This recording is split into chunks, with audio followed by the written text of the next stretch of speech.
Right, good morning everyone. It's been a few days now, but we're back, and today we're going to start rigging this character. Let's get to it.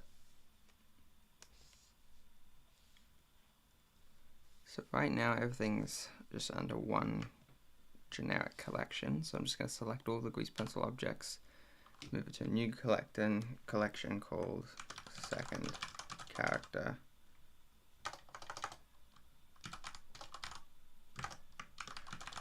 If I can spell. Alright, there we go. And I'm going to add an armature.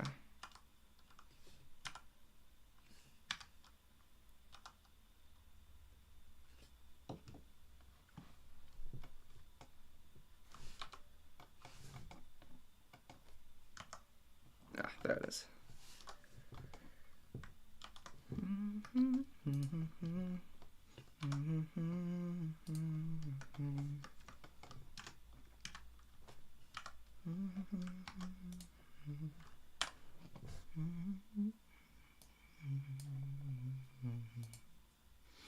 Alright, we're starting with a root bone.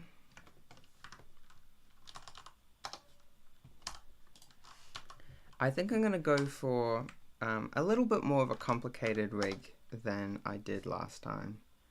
Oh, actually, before we go any further, I just need to make a new instance of OBS and start recording my screen so that I can turn this into a tutorial if I so wish, which I do.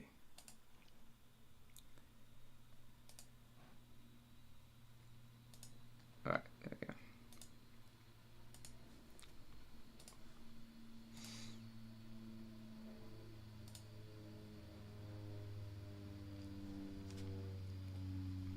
Alright, here we go.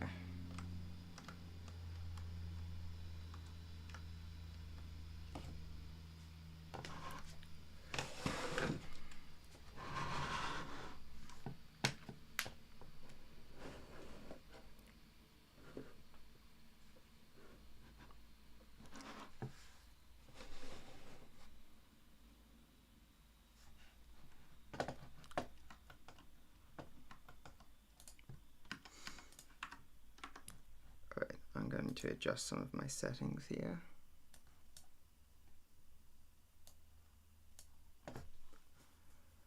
For example, I need to go to viewport display in front, and I'm going to use B bones.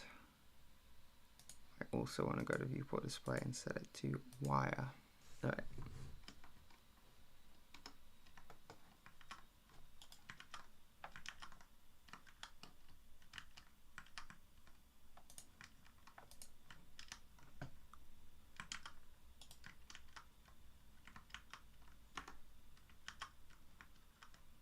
I forget how to scale down B bones.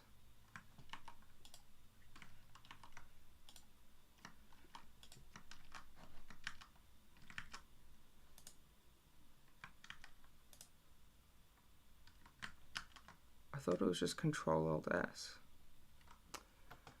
Oh well, I might go back to a different view type, like just the regular one. Alright, and I'm going to say names and axes. Alright, and I'm going to disable this by sending it to an archive collection.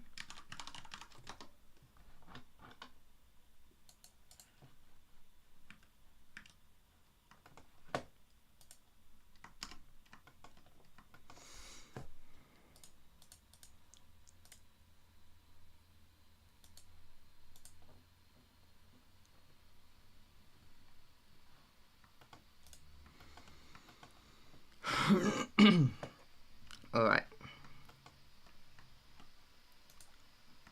I'm just going to call this layer DEF.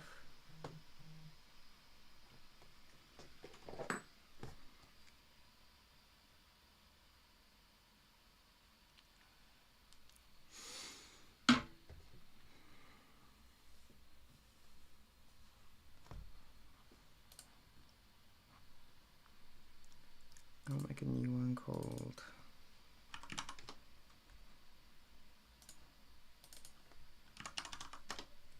that should be all I need.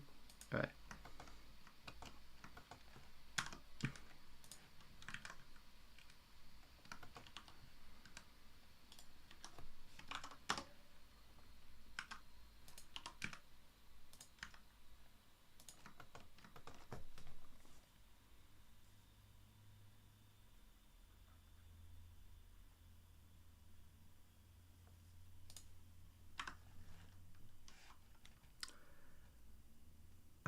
What was I doing?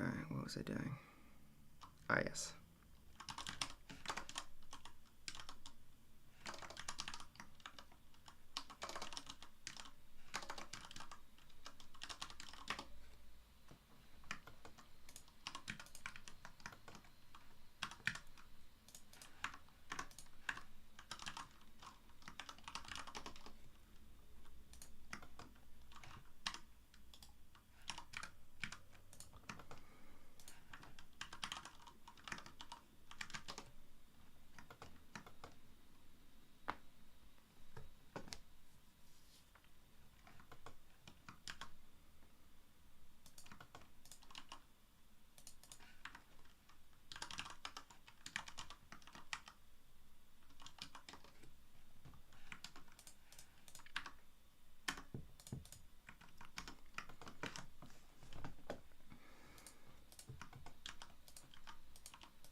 Actually, I think I've changed my mind. I think I'm not going to make things too complicated. I'm going to keep things kind of similar to my previous rig.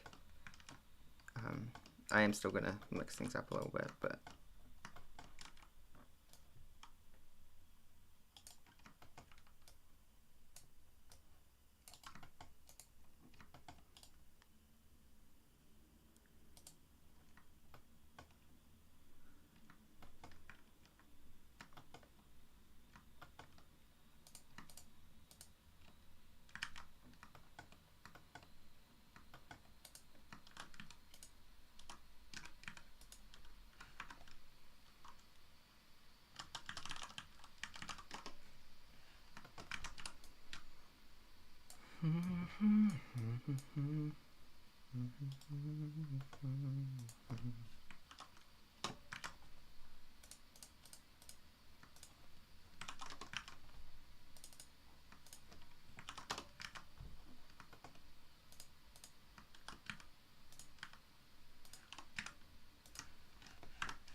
oh, I forgot about the glasses. Hang on.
So I'm just adding a stretch to constraint in this bone in the middle so that hopefully I won't have to really animate the bridge of the glasses very much. But I'm just going to make sure it doesn't maintain its volume. So now it'll just squish. Very nice.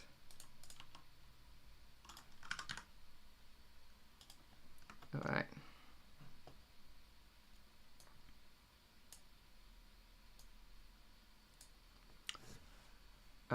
Yes, Mia GD, bro, is your work related to this? Yes, sort of. I mean, technically right now I'm unemployed, so, you know, what work? But yes, when I was working last year, it was kind of similar. I was using a different software, so it was a little different, but a lot of the same fundamentals, yeah.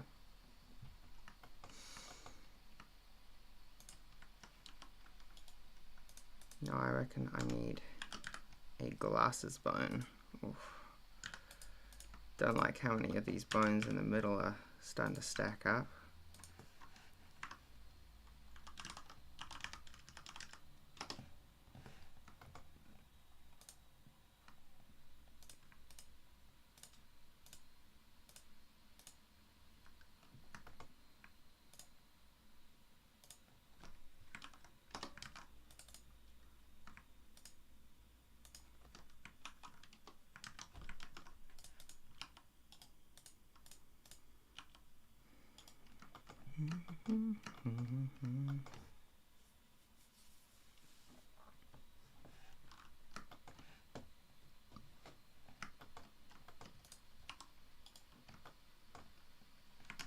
Right, now let's see if this actually works.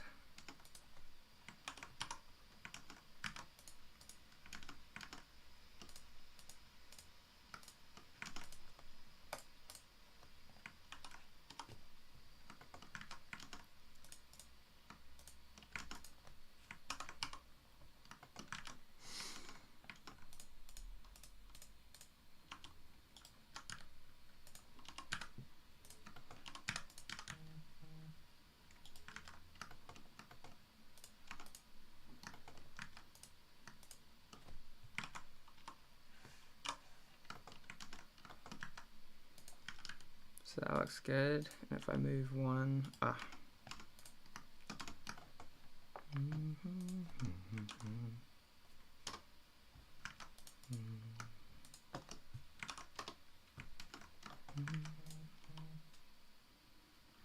that is annoying. Okay. I think rather than a bone, I'll have a lattice.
Forgot to actually add the lattice modifier. Of course it wasn't deforming.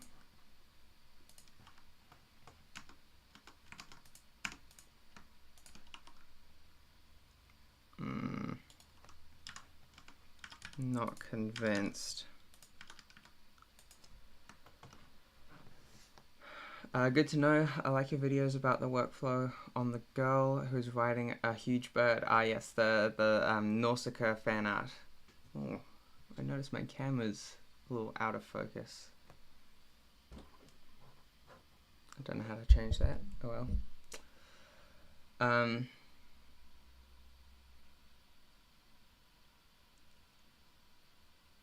very useful. I'm a beginner but want to get to professional level for fun. Yeah, I know what you mean. It's like you kind of want to improve at a skill, and it just feels nice to do that.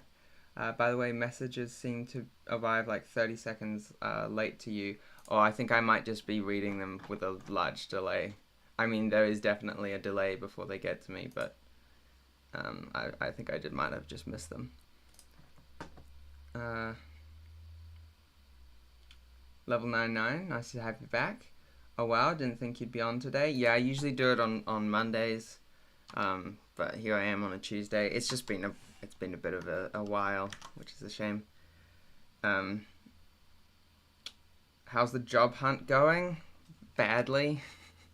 I'm trying to I've got a whiteboard where I'm like graphing how many jobs I've applied to, just to try and keep me motivated.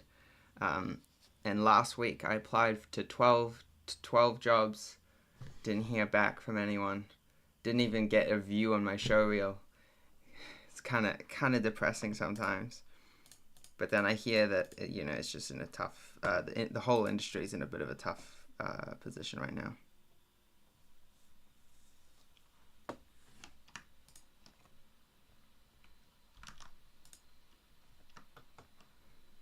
So now I select the lattice. I'll add an armature modifier. Select the character rig. No, armature. And then under vertex groups, I'll add 2. One that is this name.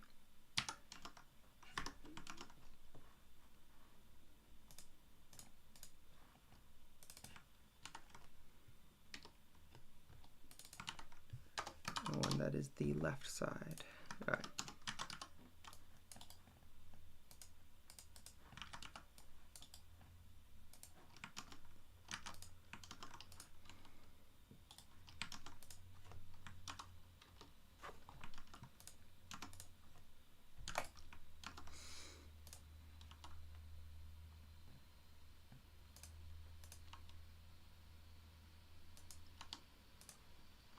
Alright, it might just need some manual adjustment when I move them.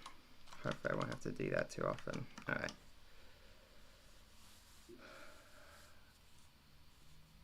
Good morning to you, level 99, and sorry for the unemployment part. Yeah, it's annoying. What I really love is to just go back and work for the studio that I was working for last year. That was such a good time.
I don't think the ears should be parented to the face bone. I think they should be parented to the yeah.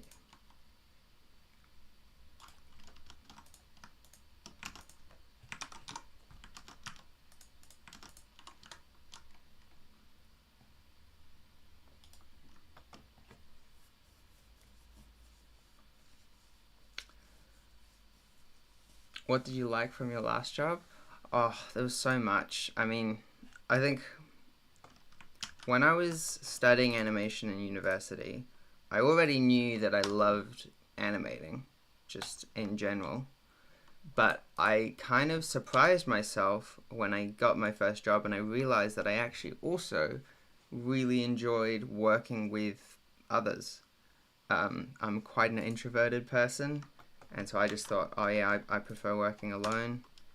But you know, I'll still work with others if I have to. But no, I loved working with the other animators at Muck Putty.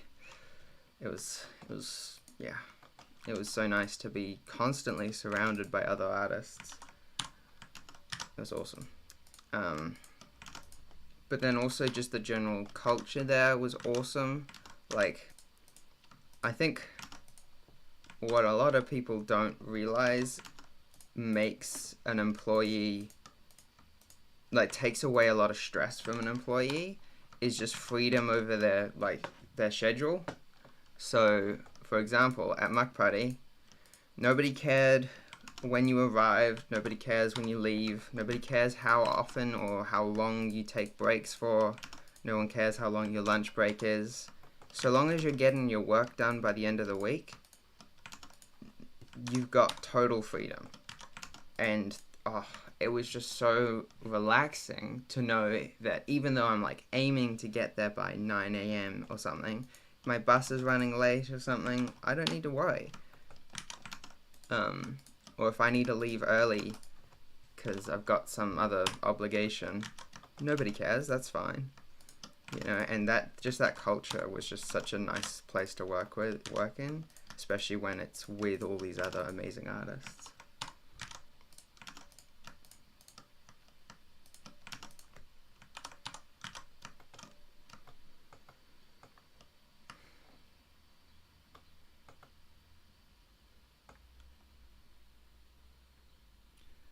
Yeah, it's fun to spend time with your same passion. Yeah.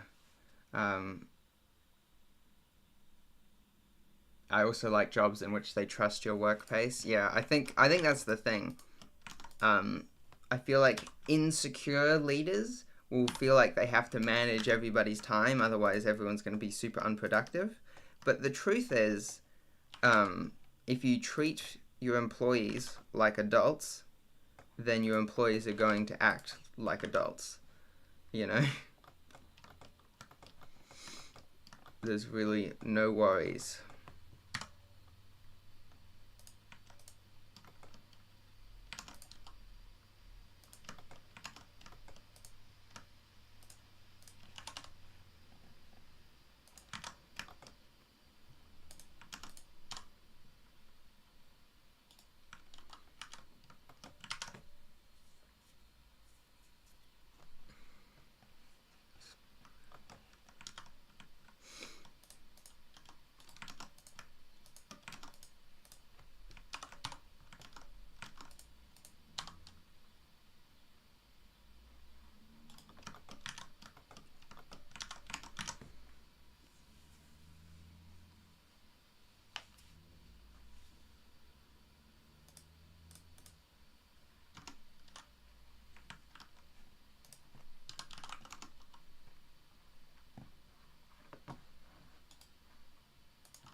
Okay, so we've got all the main bones here.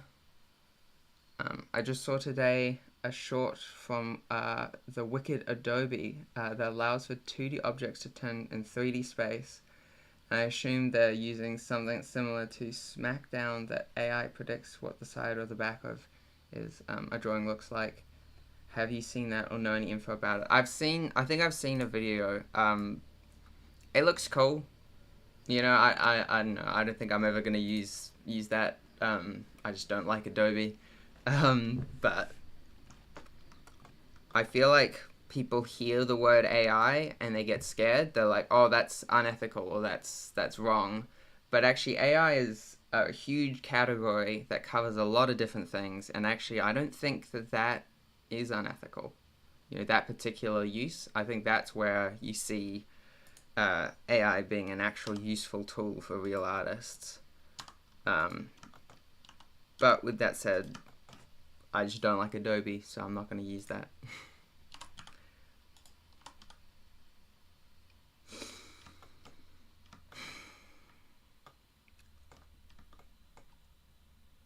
Okay, so we've got all the main bones in, and it's looking good, but I'm going to add a new bone layer over here. I'm going to call this time offset drivers. And I'm going to hide my main bones,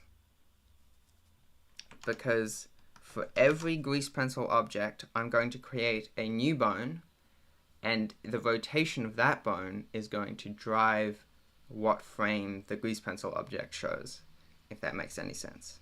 So here we go.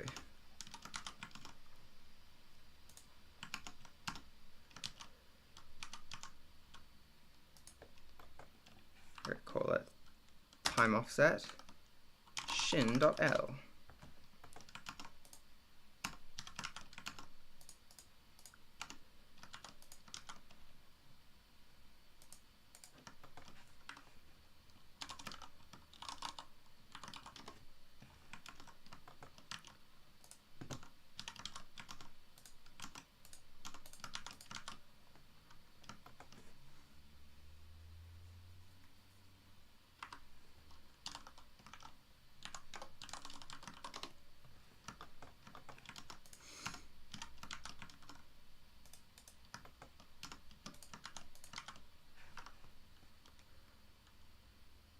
TO torso. Oh, why didn't I rename it correctly?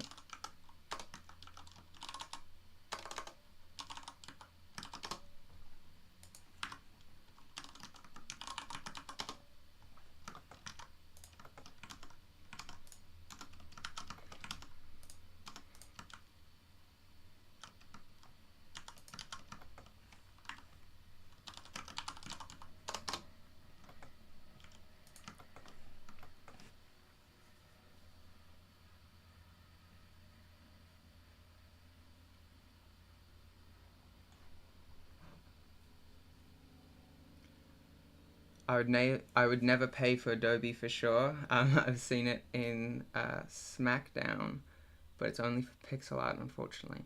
I don't think I've heard of SmackDown, but so is it like a pixel art software that does the same sort of predicting the turnaround type thing? Yeah, no, that sounds cool. I think the other thing is, and maybe this is something I need to work on, because maybe it's not the best idea, is I love doing things manually, whether it's rigging or drawing a turnaround, or that sort of thing. So any idea of like automating things too much, I'm like, oh, you've taken the fun out of it, you know?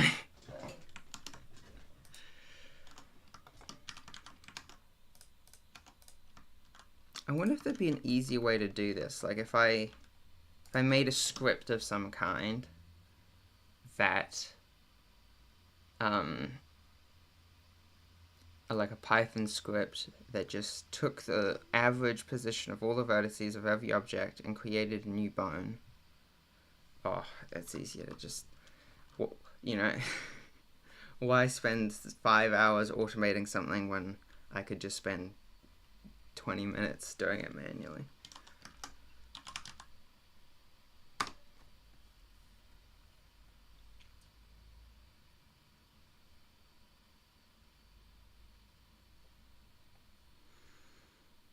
It's actually a game on Steam that lets you create your own characters, and the thing is you can export the files that you create in the game. Right, so it's kind of like a software but also a video game. That's kind of cool.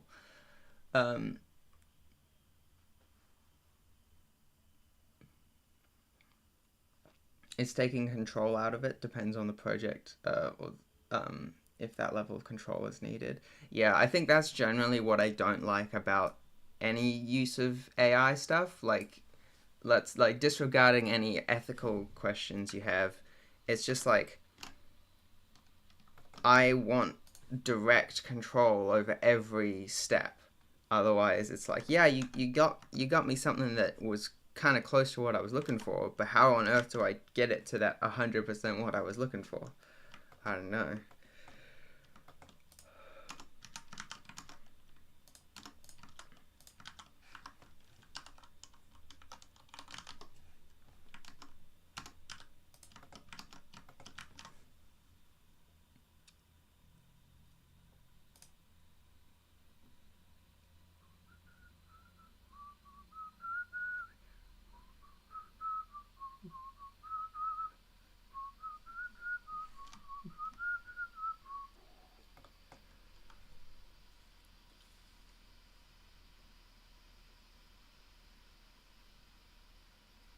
That's true, but if you're in a rush, it's not bad to have it as an option. Absolutely, I think, yeah, I think it's definitely a good thing, so long as you can do it in a way that's ethical. Using automation of any kind is ultimately going to be a net positive, but you definitely want the option to do things manually. Like, for example, lots of people really love the Rigify add-on in Blender, right? Um, because it creates a really high quality rig almost instantly, right? But I think if the Blender team implemented Rigify and in doing so they took away all the manual rigging tools, then it wouldn't be worth it. Um, but as just a layer on top in case you want to rig something really quickly, then I think it's awesome.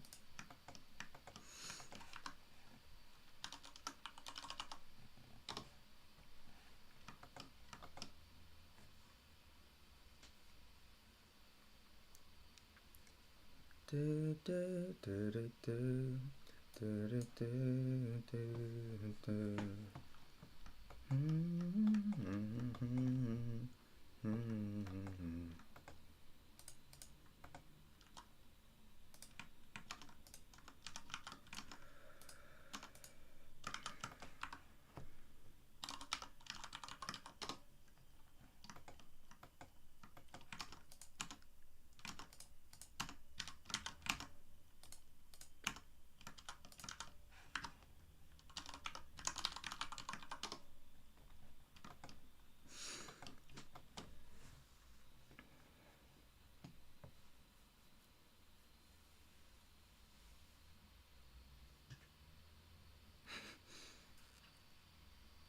Praise Python. Yeah. I think I might actually use a little bit of Python a little later on just to help me add all the time offset modifiers, or maybe not. I don't know. We'll see. See how tedious everything is. Ah, the hand. That's tricky. It's feature me problem.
not using smart bones with this character.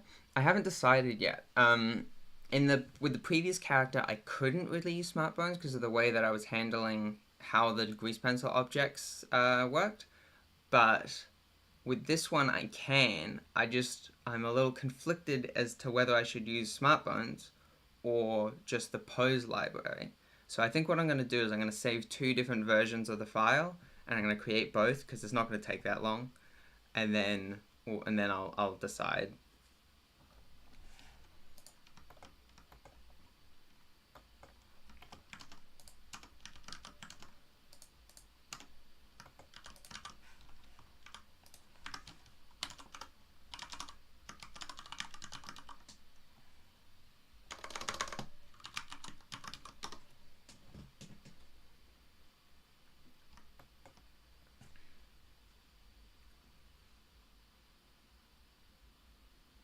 Reference, hello, nice to have you back. Do you ever use lattices in your rig? I used to use lattices a lot because I didn't know, I didn't trust parenting an object directly to a bone, and I didn't know how to use vertex painting well. However, I've recently used them less and less, but I have used them in this character once to control the way that, oh my goodness, the way that these glasses behave. So you can see the bridge on these glasses is controlled by a lattice. That's really annoying how much manual adjustment that requires. Anyway, hopefully I won't have to move it very much anyway.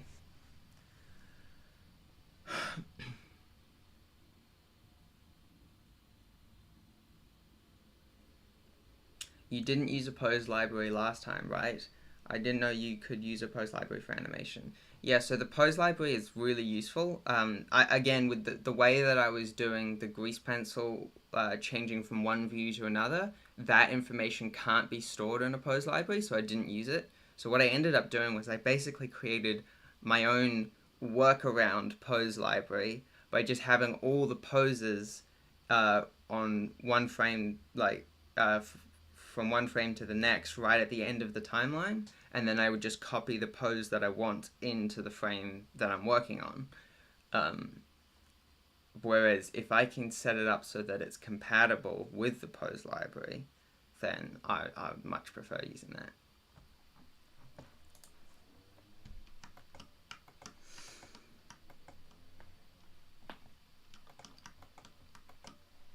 I don't know if that made any sense at all, but hopefully it did.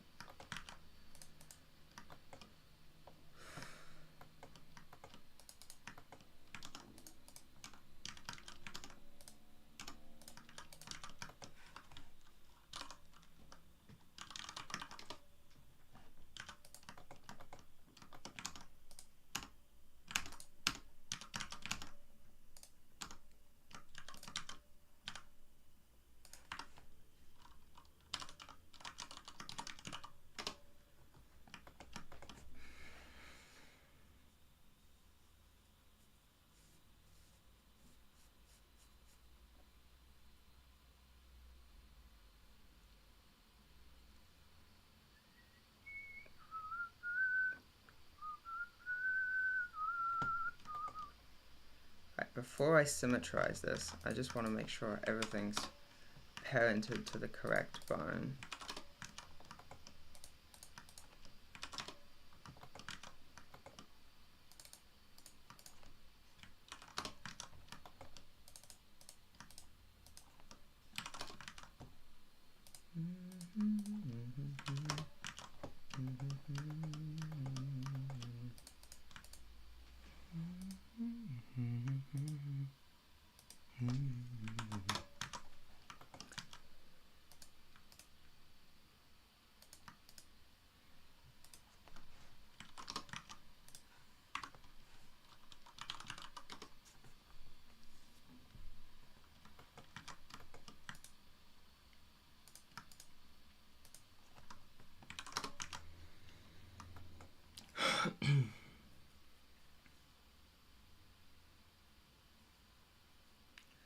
will this pose library technique or workaround be part of the new grease pencil character tutorials that you're working on? Yes, it will. Well, it depends on how it works.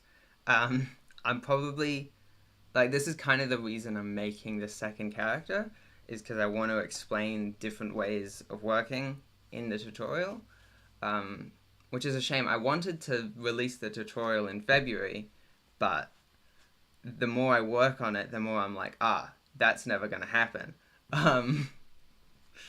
So hopefully, yeah, I don't know when it's going to release. I want it to be really good, so I don't want to rush it. But at the same time, I don't want to not release a YouTube video in 12 months again, you know?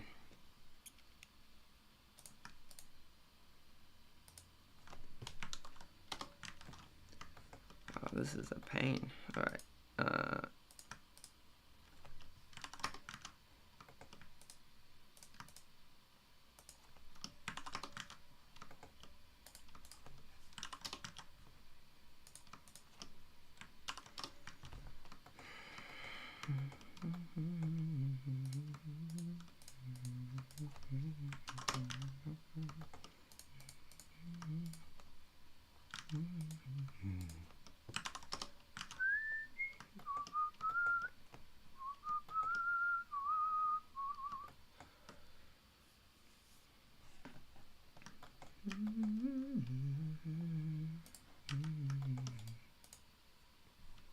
Alright, now it's symmetrized.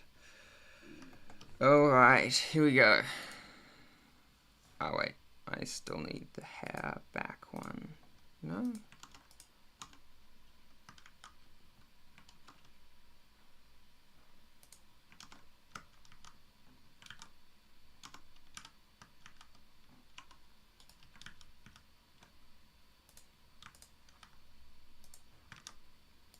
Yeah, no, I'm all good.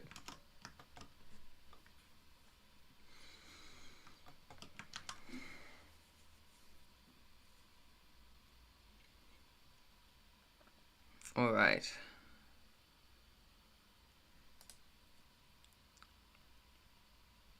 I guess it's time to start working on the turnaround. Before I do though, I'm going to create all the different mouth shapes for the front pose. So we've got the rest pose, and then for the MBP pose, I'm just going to move this up a little bit, stretch and squash it, move that up a little bit. Oh wait, no, go back. I need to turn on auto keyframing. Okay.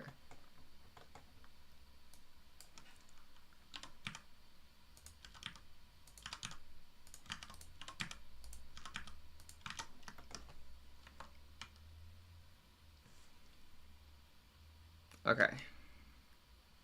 I'm going to now create, I should have a new material called teeth.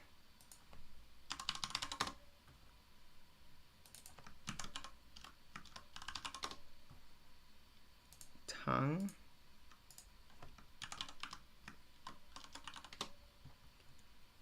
And inner mouth.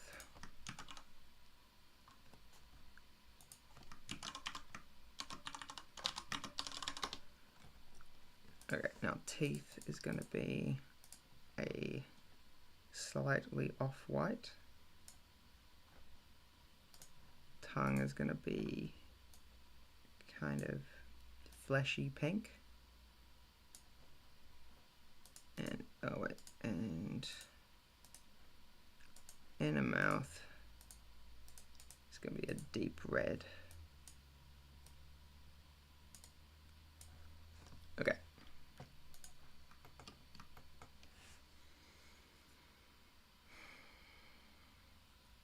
Looking forward to watching the tutorials when they come available.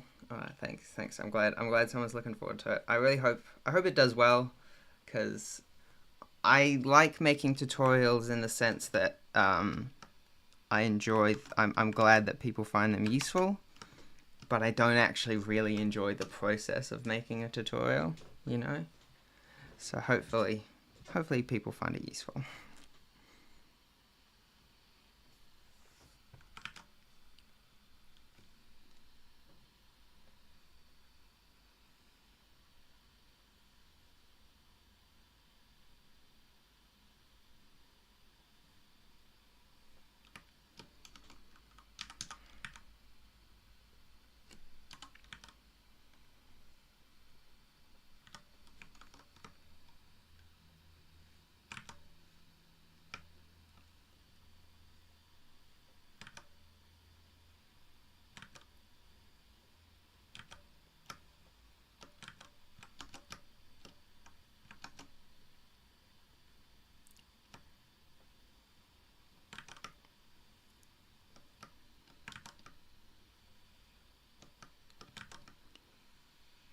Alright, there we go.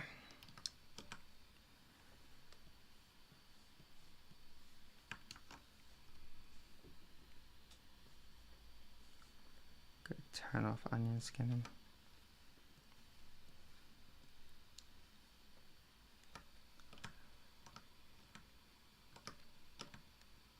So that's for E sound, or E, that's for T sounds, D sounds, that sort of thing. And then I'm going to make a new one where it's just slightly, I gotta turn back on the onion skins.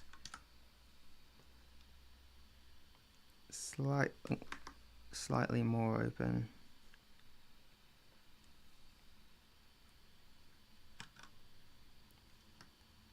For E sounds.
Hang on. I'm going to offset this frame by 1 because I actually want to make a duplicate of this frame. And on this one, I'm going to have the tongue peeking through the teeth.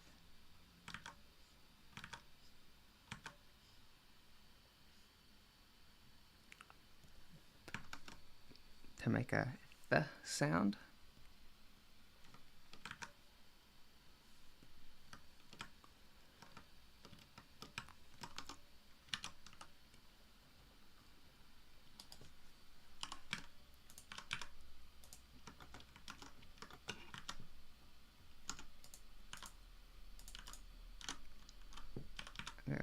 Stretched up a little bit.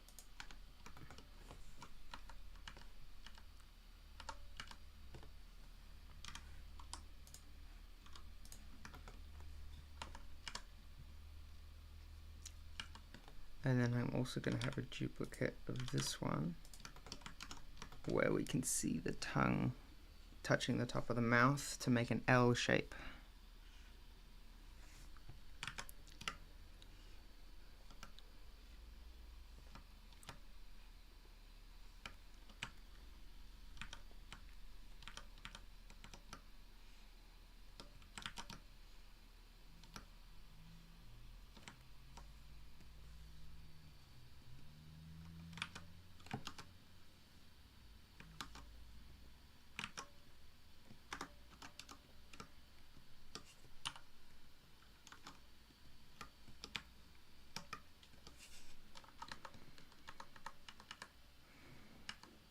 Okay, now I need a really wide open mouth.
Now it doesn't matter that this is kind of overlapping with the chin, because we're going to also create new shapes for that as well.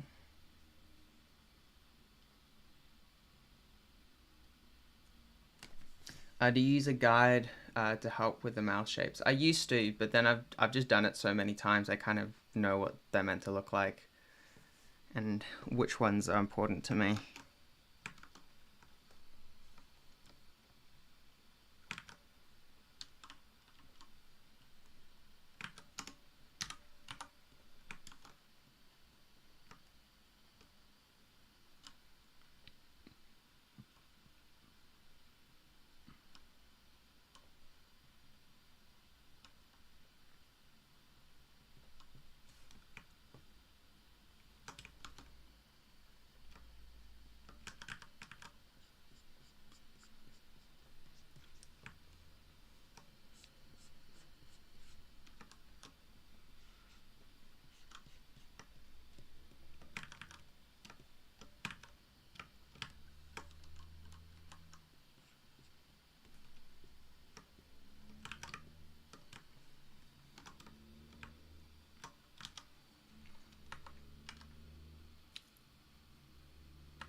Okay, now I need an O shape.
Now I need a smaller O shape.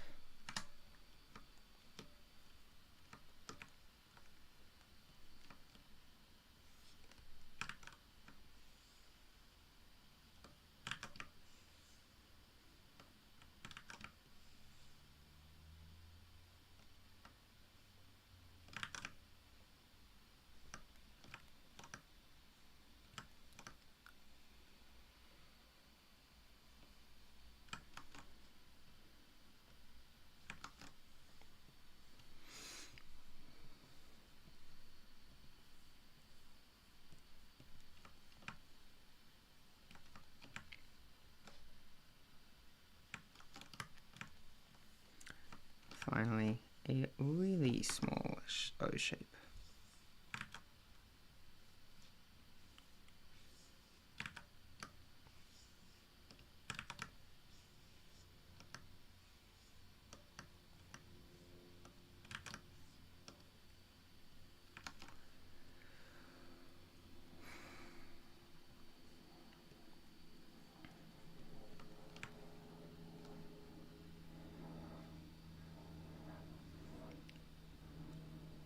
I'm going to offset all of these frames by 1, and I'm going to put an F or V shape here.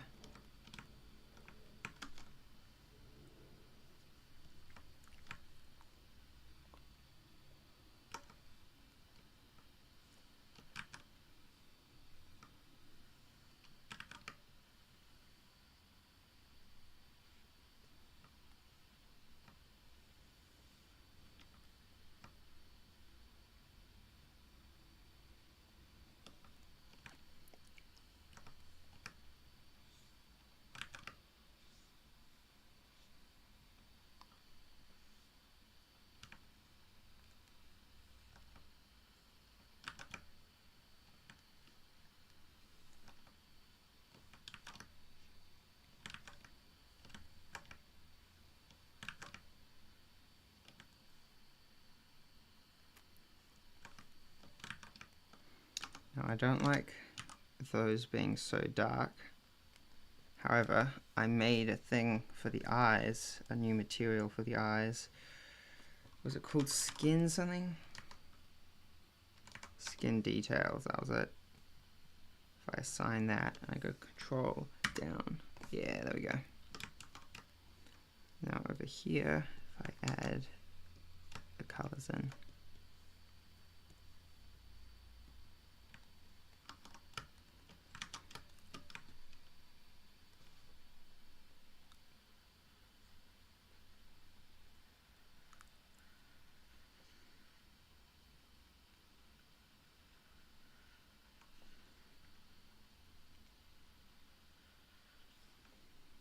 Okay, I'm gonna sync up some new drawings with the jaw.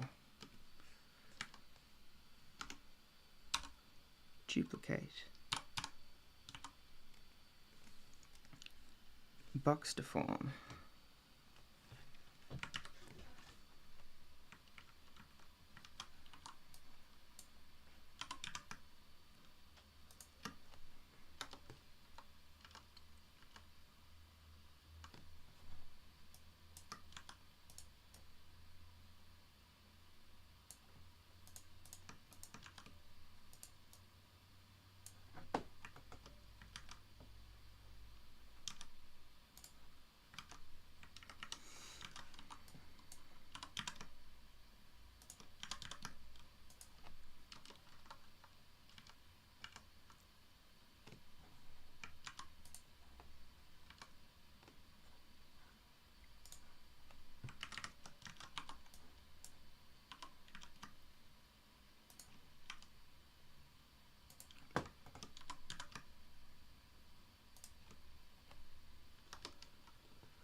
I didn't, that's annoying.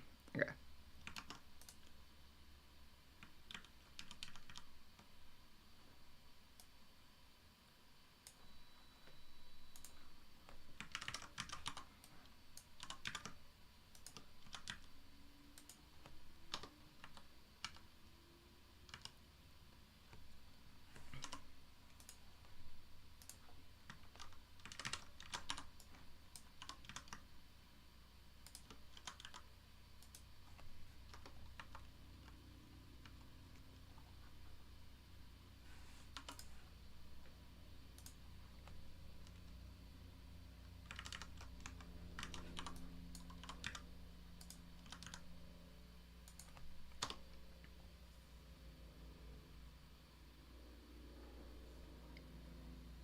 You work so quickly. Squirrels are pretty fast. Yeah. Thanks. I guess. Yeah. I should probably spend a little more time talking to you guys, but I don't know. I just like. I do like working fast.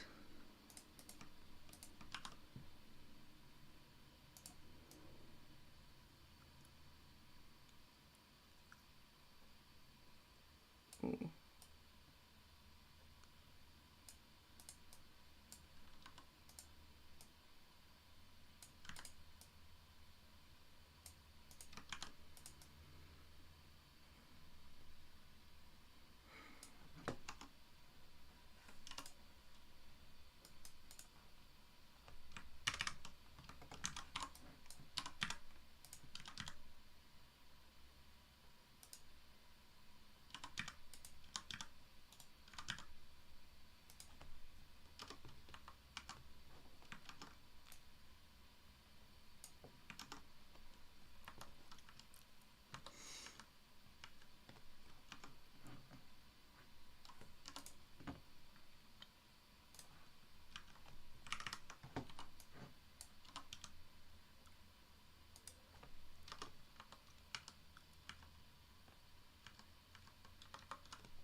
There we go. That is all the mouth shapes I need.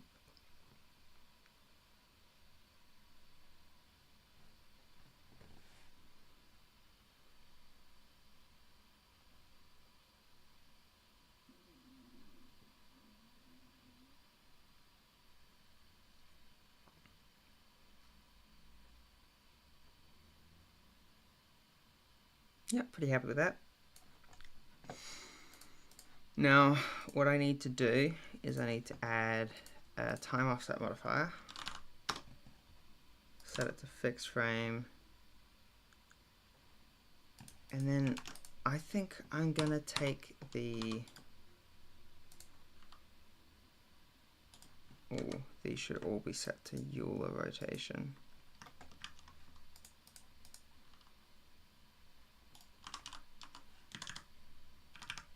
Right, yeah, Z rotation.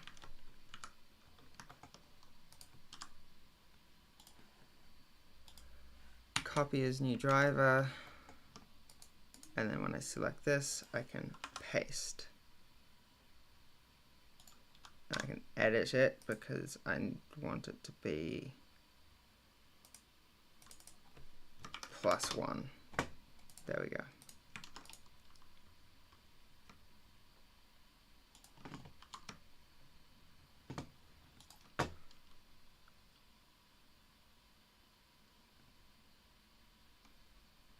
There we go. So that's how that's going to work. I don't like that it's rotating that way though, so I might set this to be negative rotation +1. There we go.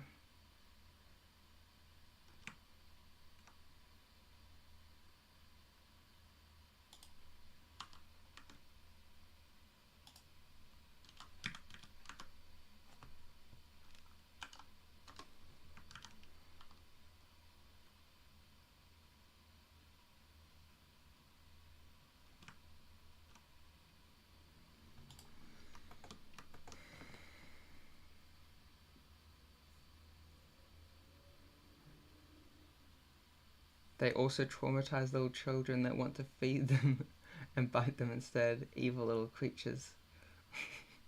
Not a fan of squirrels, I take it.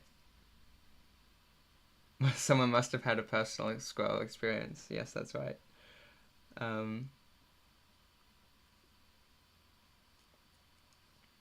Yeah, I think I've seen people with pet squirrels or squirrels that they've like nursed back to health and then released to the wild. They seem friendly in the right context. I don't know. I don't think I've ever seen a squirrel because I live in New Zealand, and I used to live in Afghanistan. I don't think there's squirrels in either of those places.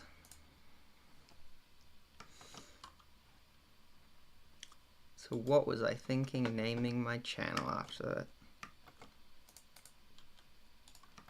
Okay, now I'm going to do the same thing with the jaw. Time offset, set a fixed frame. That's the hair. Where's the head? This is the head? I guess so, yeah. Alright. Copy as new driver. Paste, edit, expression, negative rotation +1. Cool.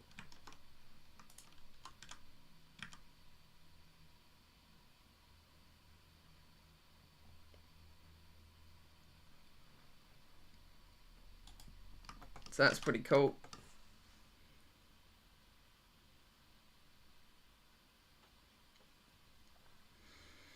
Thought they were everywhere. Yeah, no, they're not. They're not in New Zealand. I think. Actually, yeah, no, I've heard of I've heard stories where people who've lived in New Zealand all their life will go to like New York or something, and they'll get absolutely blown away. They're like, "Whoa, it's a squirrel in real life! What? That's crazy!" And then all the locals are like, "What are you talking about? They're just squirrels." Yeah.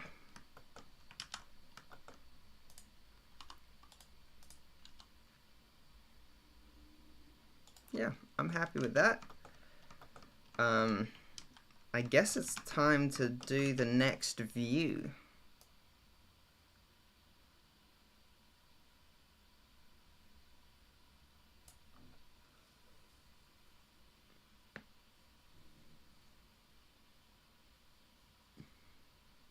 Yeah.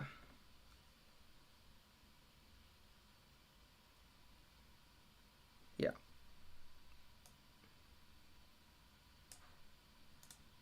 And I'm just going to hide this time offset modifier, because now it's time for the next view. Actually, no, that's not what I'm going to do. I'm not going to hide it.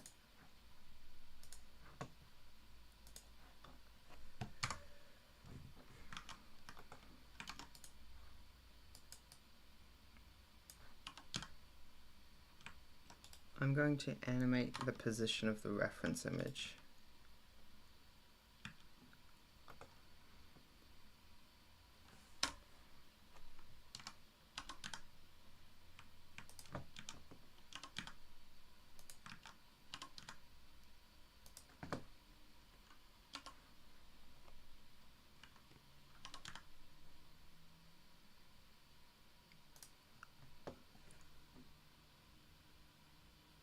Why does it feel like she's getting smaller? Oh, it's because it's not scaled up correctly. Okay, hang on.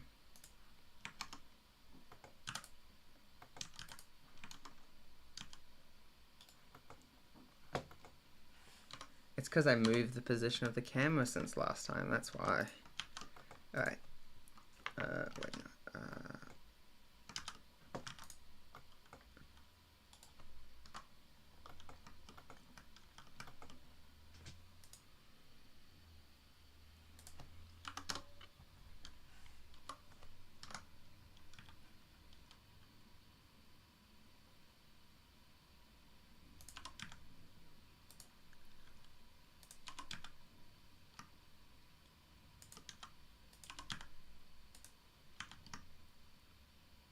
That is roughly correct.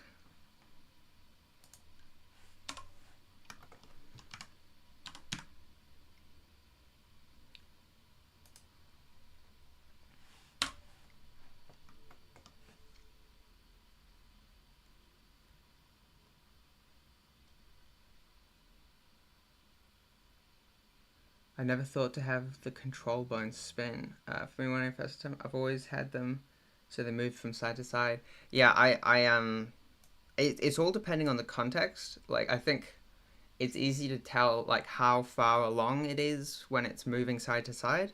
Like, for example, with the mouth, for example, I can't really tell the difference between the rest pose and when it's set to the L pose because it looks identical angle. But the advantage is then it'll always be over top of the mouth rather than being like meters that way, you know. That's helpful. So yeah, I would say that generally, unless the control is controlling some sort of rotation, I would definitely set it to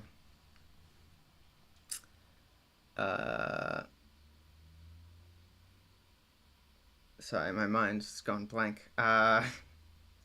Um, Unless it's some sort of like rotation that you're controlling, I would probably keep using the side to side motion if it's a control off to the side of the character. But I think for this, I want rotation. Basically unicorns, yeah, squirrels, yeah, the magical creatures from some far off land.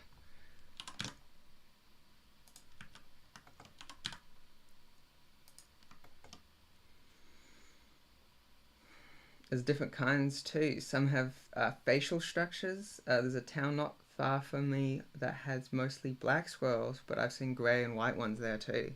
That's interesting. I think in my head there's only red squirrels, but of course that's not the case. Yeah, that's awesome.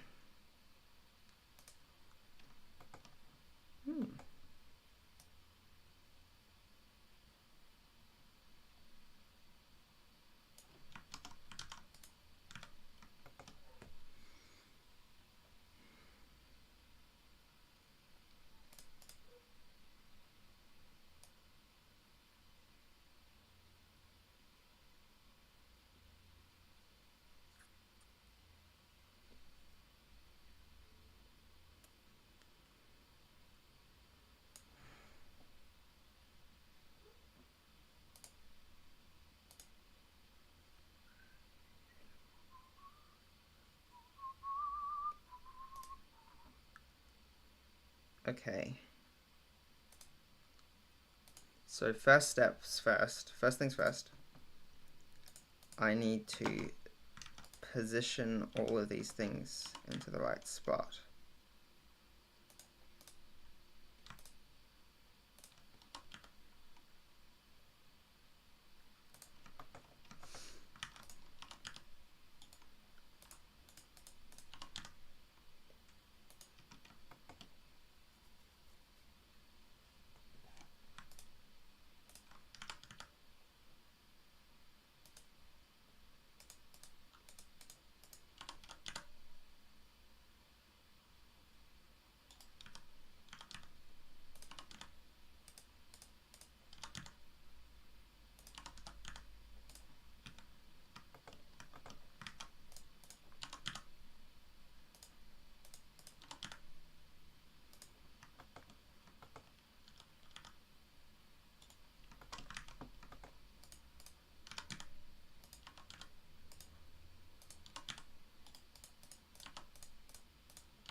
Oh, I need to set the location. Oh, wait, hang on.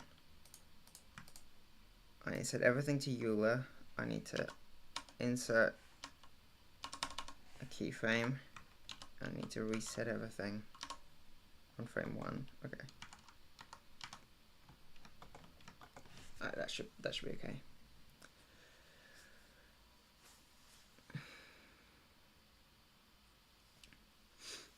I always wanted to do 2D in Blender, but I never had the time and tools to do it. But I'm thinking I'll do that in the future. Yeah, I think Blender's a great tool for 2D animation. I think a lot of I've been really surprised how quickly it's kind of become an industry standard almost.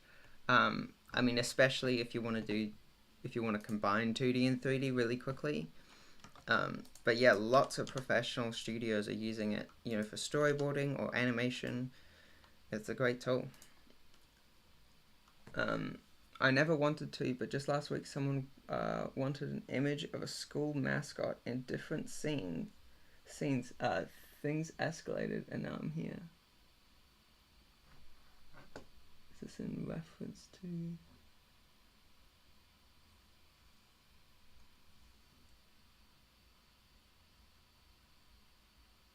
Image of a school mascot in different scenes. Right.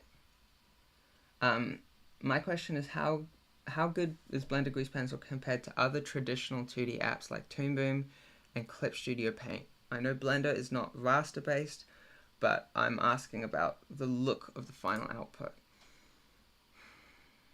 That's a good question. I'm probably not the best person to ask. I've never used Clip Studio. I think probably Toon Boom overall will probably cover more applications just because it does vector and raster based stuff, and even its vector tools probably has a few more options. But if I wouldn't hesitate to use Blender Grease Pencil. It's a great tool. It can get you really professional results. I wouldn't worry about it too much.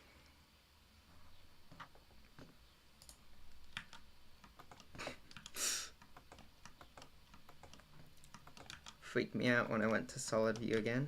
Hang on.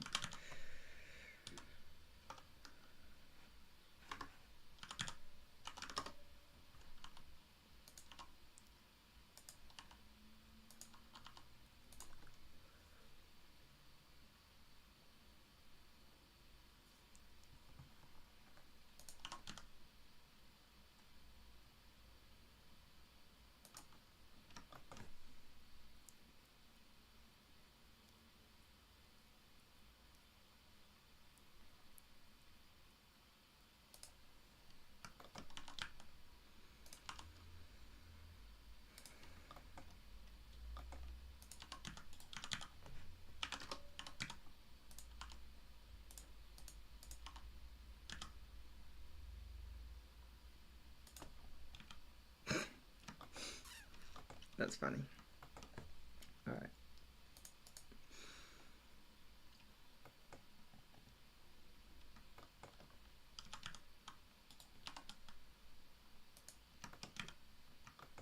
Okay.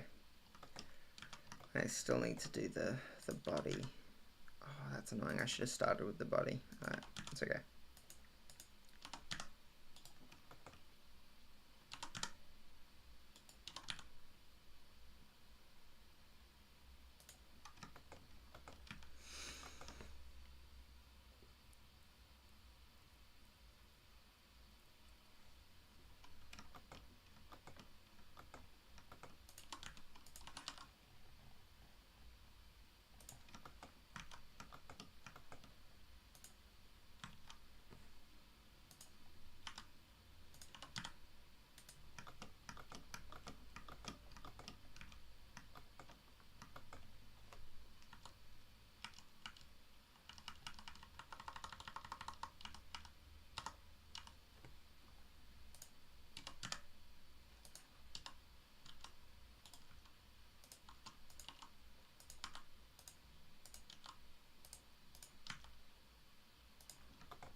This is going to look really messed up, but basically what's most important is that the bones are in the correct position for the pivot points to be right.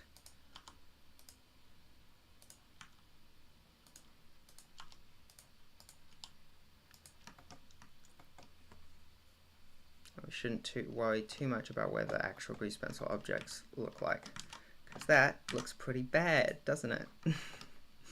But we're about to fix it, so no worries.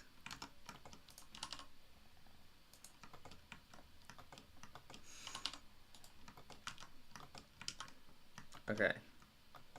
Oh, actually, time to fix it. Let's start with the torso.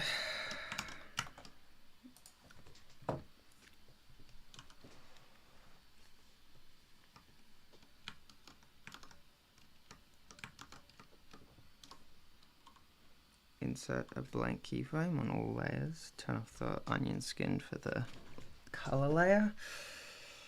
Let's start.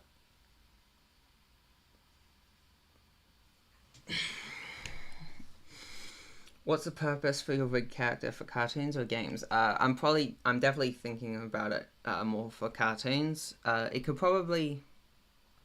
You could probably use it for game development, but not in a way that like you import the rig into a game engine. But if you animate the different cycles you need, like the walk cycle, the idle, etc., and then you just export some PNG sequences, then you could do that. That's fine. And this would work really well for that. But I'm definitely thinking about it more from a how to make a cartoon point of view.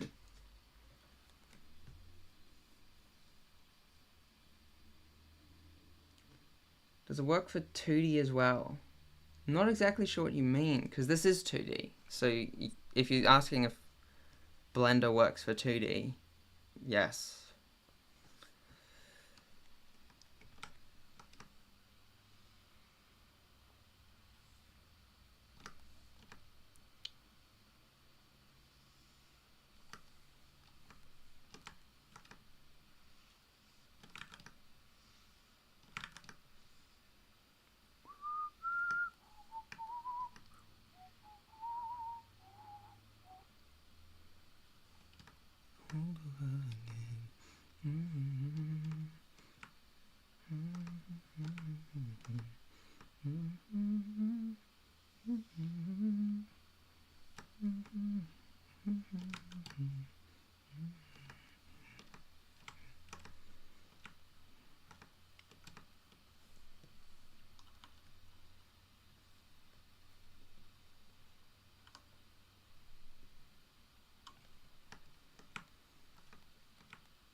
Also, I think Auto Rig Pro add-on would make life easier.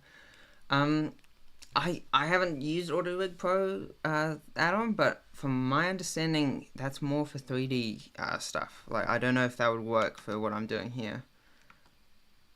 Oh, that's what you were asking about. Does it work for 2D as well? Yeah, sorry. I just missed the previous message. Yeah, no, I don't think Auto Rig Pro would work for 2D.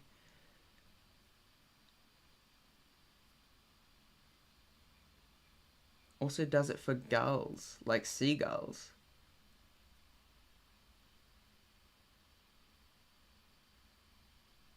Yeah, it was about the Auto Rig Pro comment. Yes, I missed it. Only used on humanoid 3D models so far for quick, dirty work. You saw someone on Discord use it for 2D? Maybe I should look into it. Maybe it's like a more flexible auto rigging tool. I don't know. I'm reluctant to look into it just because I really like doing things manually, but maybe I should embrace a little bit of automation.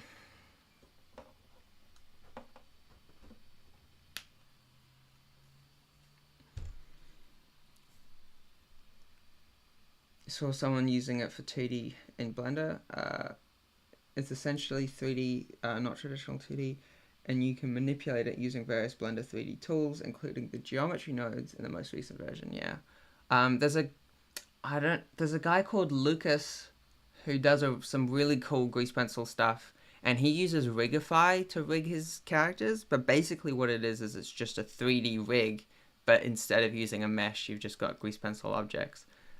He makes some really cool stuff like that. It's not really my cup of tea to work that way, but he does some cool stuff like that. Yeah, maybe they modified the add-on to work better. But then again, some auto rigging things are really flexible, so that it's possible that it really does work for 2D.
I'm the only one using Blender at my workplace. We mainly do print layouts, so every time someone has a splendid idea, like buying a 3D printer, I am cooked. Why is that? Does Blender not integrate well with 3D printers?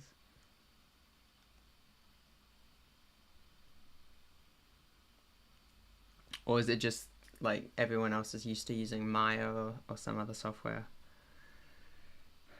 Is this one grease pencil connected with weights? No, it's actually connected just by parenting objects to bones. The advantage of that method is that the advantage of parenting directly to bones is that when you draw a new frame, it's still parented. Whereas if you use vertex weights, then when you make a new frame, you have to select everything and then reassign it to the vertex group. Which is fine, but it's just, I don't know. I prefer to just be able to just draw a new frame whenever I want.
Oh, what was I thinking? Hang on.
That's a bit better. I'll leave it for now.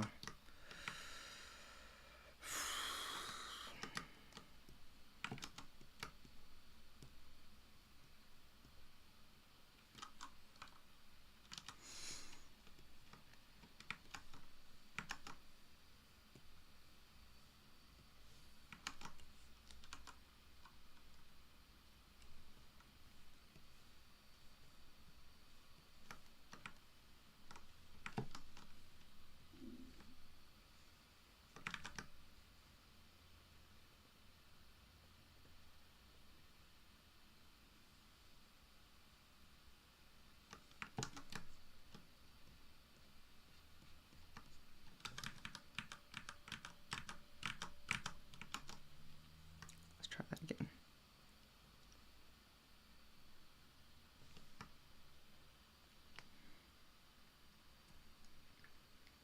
It does not integrate well with people mainly sitting in Adobe InDesign and then don't know what a rig is.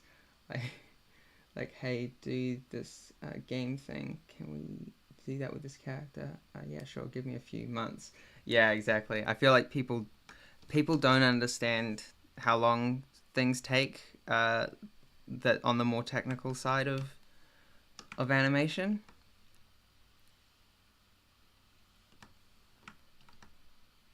They just assume that it's going to be real quick, no big thing.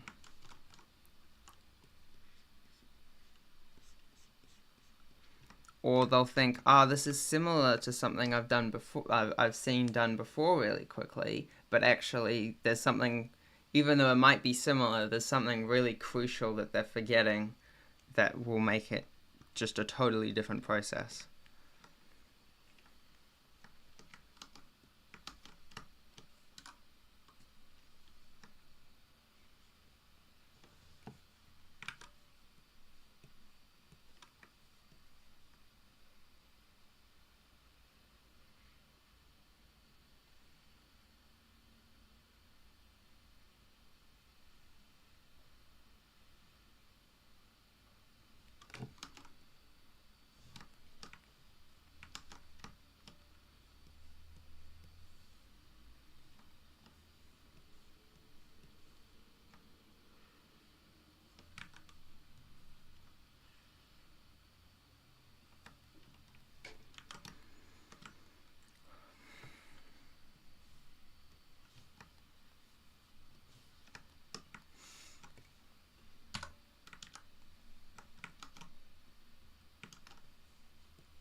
Why isn't that working? Oh, it is working.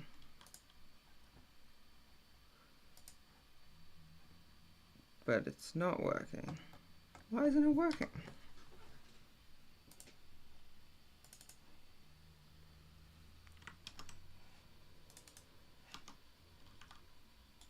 Oh, I just didn't select the right material. There we go.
We're getting there.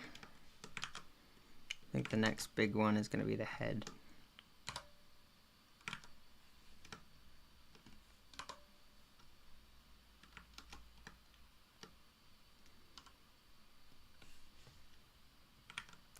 The head's going to be tricky. Okay, no worries. I'll just duplicate this over to frame 12. And then set. And then just briefly draw. Why isn't it drawing? Oh wait, yes, no, it is drawing. It's just, it's also not. This is gonna be so inconvenient.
This is really annoying.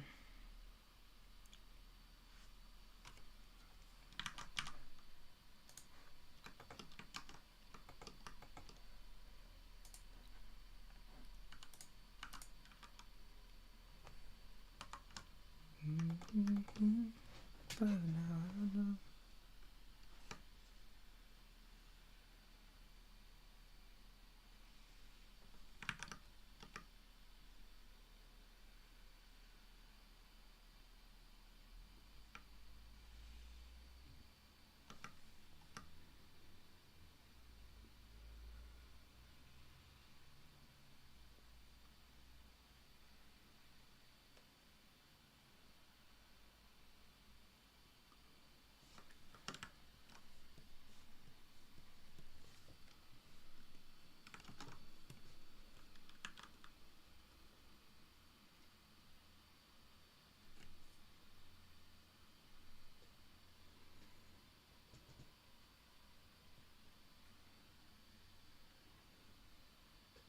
All right.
Maybe I should have left the mouth shapes till after I'd done the different angles.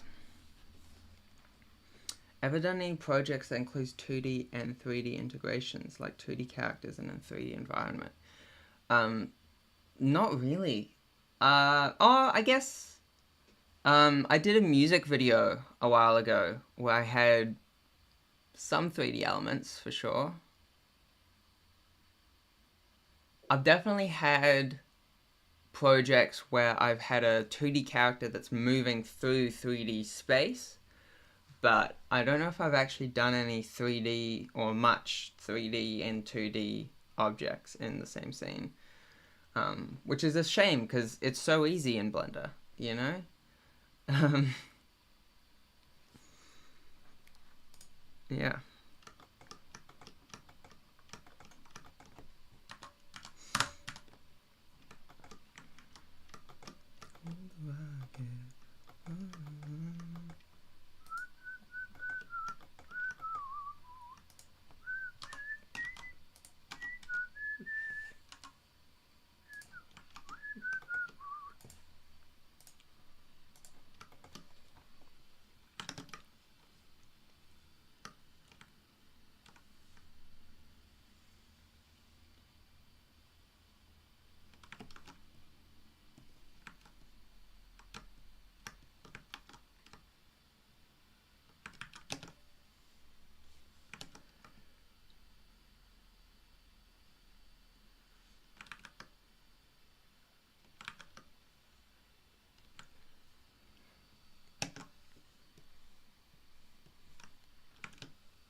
not so long ago.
Oh no. Hang on. Okay, that might need to be part of the face. Hello, go ahead with 0 speed. Nice to have you here.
Of course.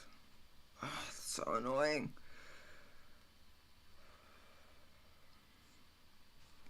Let's just offset all of those.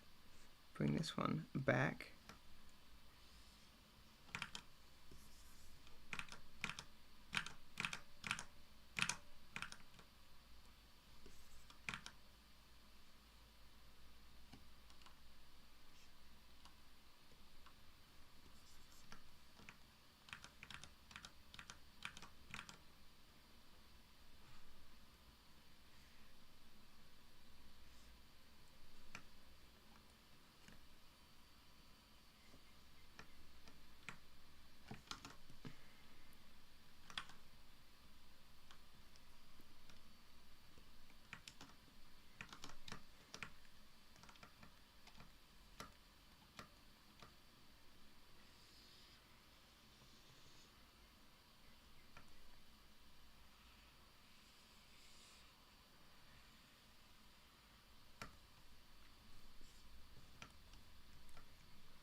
There we go.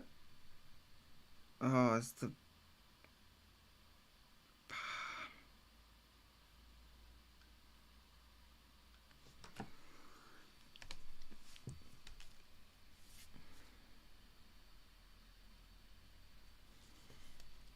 How good is the performance when you load a full 3D scene, some building or small village, and animate 2D on top of it? Or did you try that? I don't think I've tried anything that complicated, but I don't think it should be a problem. Blender's really well optimized for the 3D stuff, and then also you can while you're working, you can kind of just place some stand-ins. Like if it's a 3D background, I would probably just hide it for most of the animation process if it's causing any problems for your computer, and then just turn it back on when you're going to render.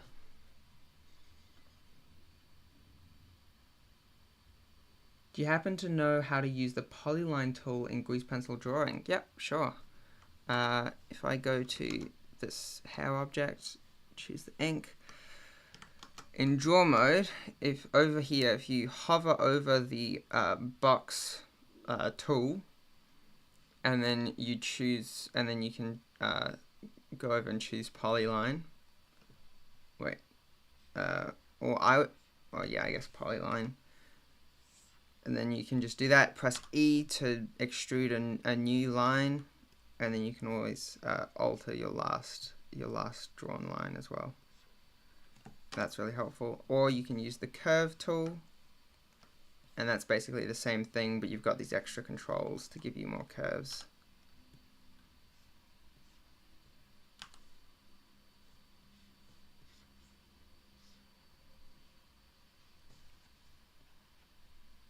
Yeah. Really helpful.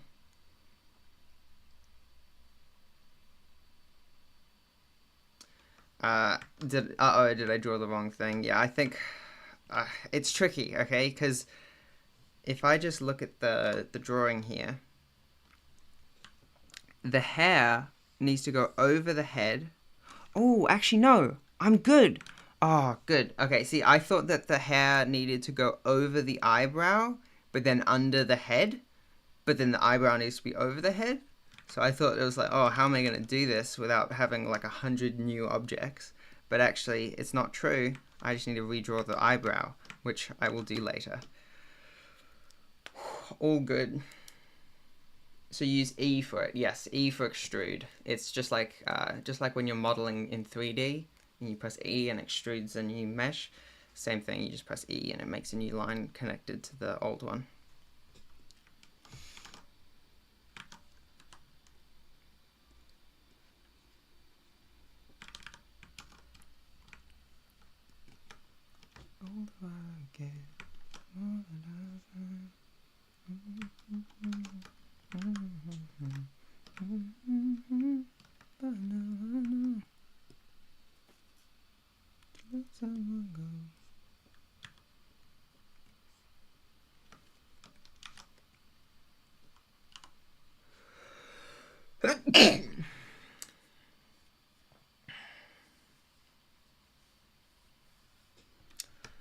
I was glad I was able to be of some help. Level 99.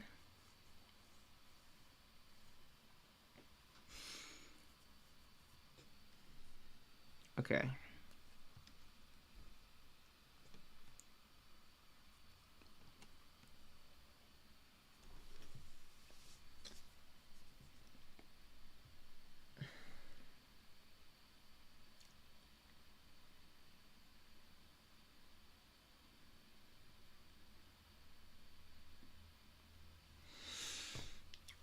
Alright. Almost there with this view. I think I just need to redraw the hair, some of the facial features, and the neck, and the hands. Just one of the hands, really. Cool. Thank you, level 99, and Froze Secrets.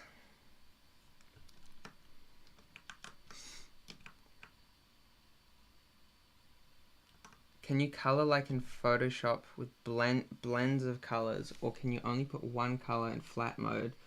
Like the face here only have one color, not like a typical raster 2D drawing would be.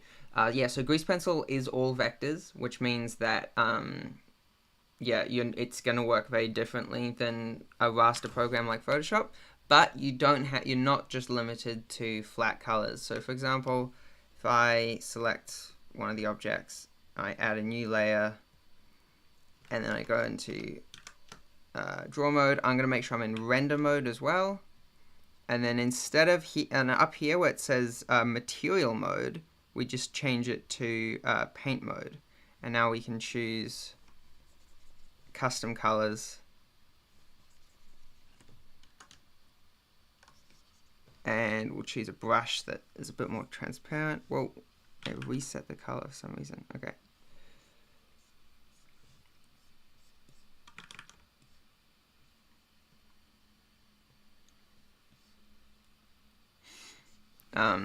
I did a video using a similar technique a while ago. I think it was called Lo-Fi Blender or something like that, where I made like a lo-fi scene using Blender Grease Pencil. I didn't do a very good demonstration there, but you can do a more painterly look. A channel I would look at is Sophie Jantak, who she does some amazing, very painterly things with a lot of textures and the like. Yeah, I'm just using flat colors here just because stylistically that's what I want to go for.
I reckon we're getting there. It's already midday now, so I'm probably gonna have to wrap up once I finish this view.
Yay!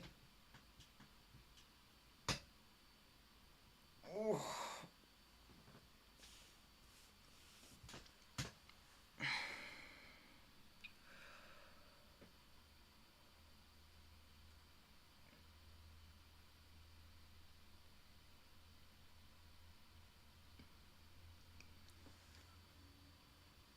Would that also work if you wanted to go from one color to no color?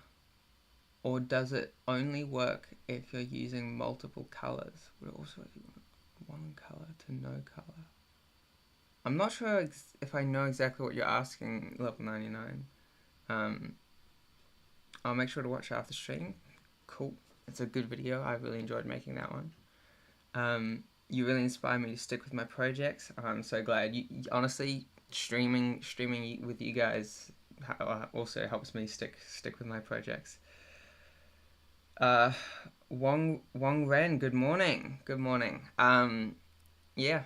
It's afternoon now for me. And I'm probably gonna have to close off the stream soon. But today if I just turn off overlays, we made a second view. Yay! Oh man, progress definitely feels slow at this point in the rig, but I think it'll start to speed up soon. I was talking about the color blend or color fade. Yeah, I still don't know exactly what you mean though. Like you were saying something about, would that also work if you wanted to go from one color to no color? Does it only work if you're using multiple colors? Yeah, no, I still don't understand the question. If you could maybe try and reword it or something.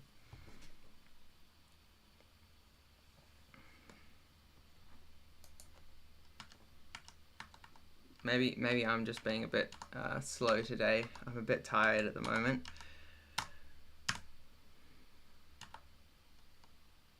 Yeah, I'm pretty happy with what we've done today.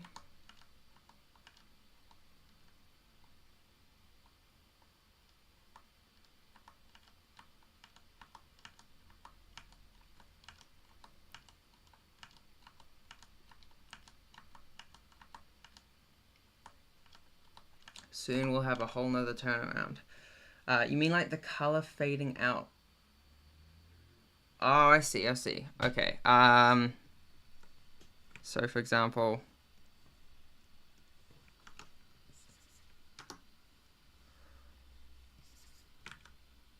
so if you use one of the, whoa, why does it look like that? Oh, it's because of the mesh. Hang on. If I just disable that. Yeah, okay. Still don't like that brush though. This one. Why does it look like that? Why are the default brushes looking so weird today?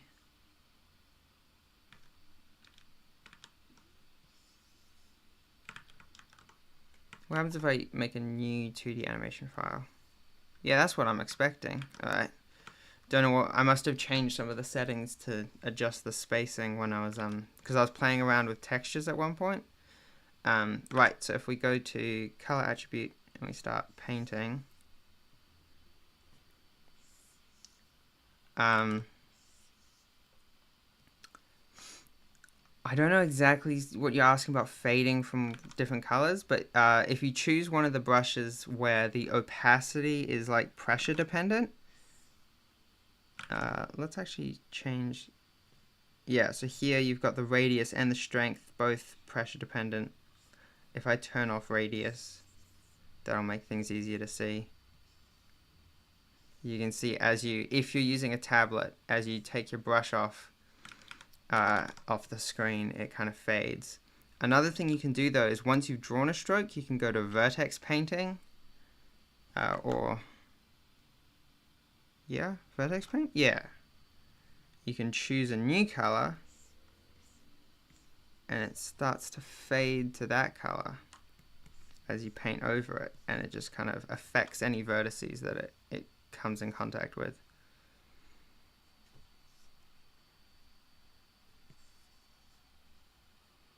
Which is kind of fun because you can do stuff like that.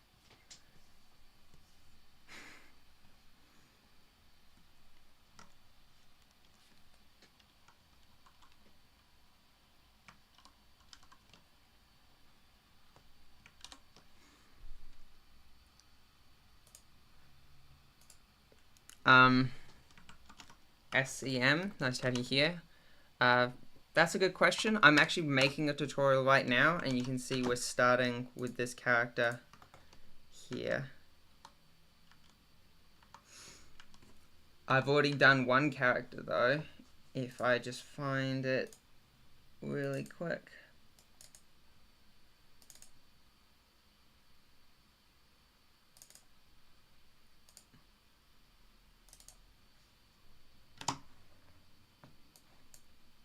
So I made this animation with a 360 character. Hello class, I'm so sorry for being late. Let's get started, shall we? My name's Mr. Oh. Who threw that?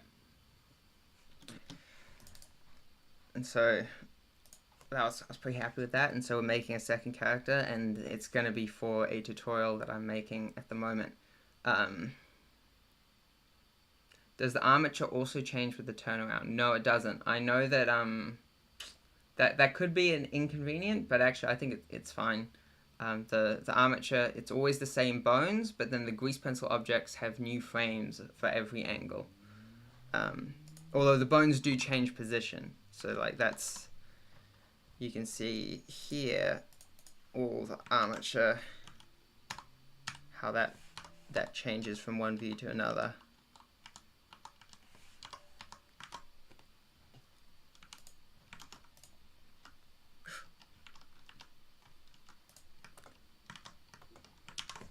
I'm glad it's helpful. Unfortunately, I'm probably gonna have to let you all go.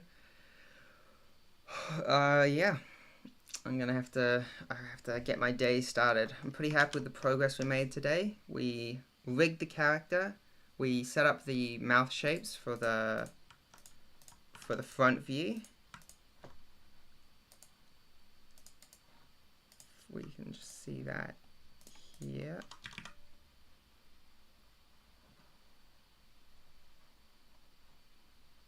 And then of course, yeah, the second view. And we set up the second view. So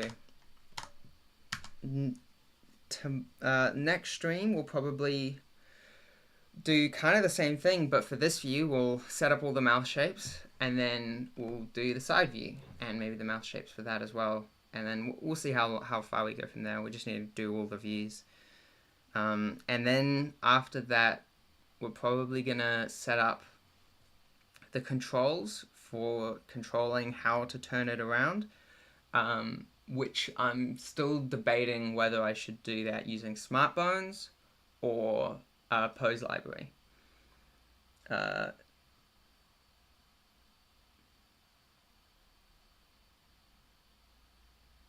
Thanks for streaming. Try to get some rest, buddy.